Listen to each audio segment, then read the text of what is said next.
So greeting to you all. आज हम बात करेंगे इंग्लिश लैंग्वेज की, और इंग्लिश लैंग्वेज होती क्या है और कौन सी लैंग्वेज मानी जाती है इंडिया में, ये देखेंगे। तो इंग्लिश लैंग्वेज बोलना क्यों इम्पॉर्टेंट है ये भी देखेंगे। तो पहली बात तो मैं यही बता देती हूँ आपको, इंग्लिश बोलना इम्पॉर्टेंट क्यों है। इंग्लिश बोलना इसलिए इम्पॉर्टेंट है क्योंकि अगर हम किसी बाहर वाली कंट्री के पास जाते हैं, कहीं पे भी जाते हैं जहाँ इंग्लिश बोली जाती है, वहाँ इंग्लिश बोलना हमारे लिए आसान हो जाएगा।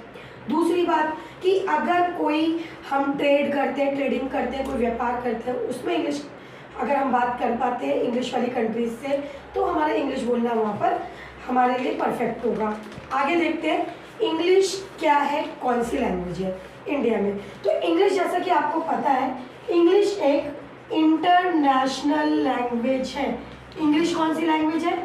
इंटरनेशनल लैंग्वेज है। पहली बात, इंग्लिश कौन सी लैंग्वेज है? इंटरनेशनल।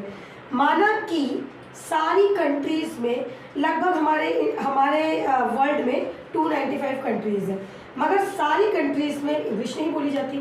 कुछ की अपनी लैंग्वेजेस भी होती हैं, लाइक चाइनीज़, जापानीज़ और एटसेट्रा, उर्दू, ठीक है, उनकी अपनी अपनी है।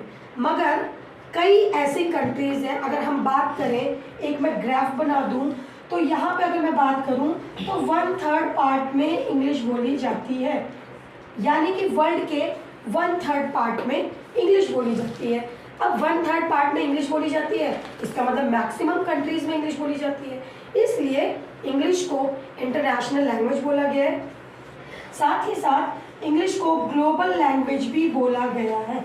साथ ही साथ इंग्लिश को ग्लोबल लैंग्वेज भी बोला गया है, क्योंकि English all over the world बोली जाती है, इसलिए इंग्लिश को global language and international language दोनों बोला गया है। अब हम बात करते हैं इंडिया की।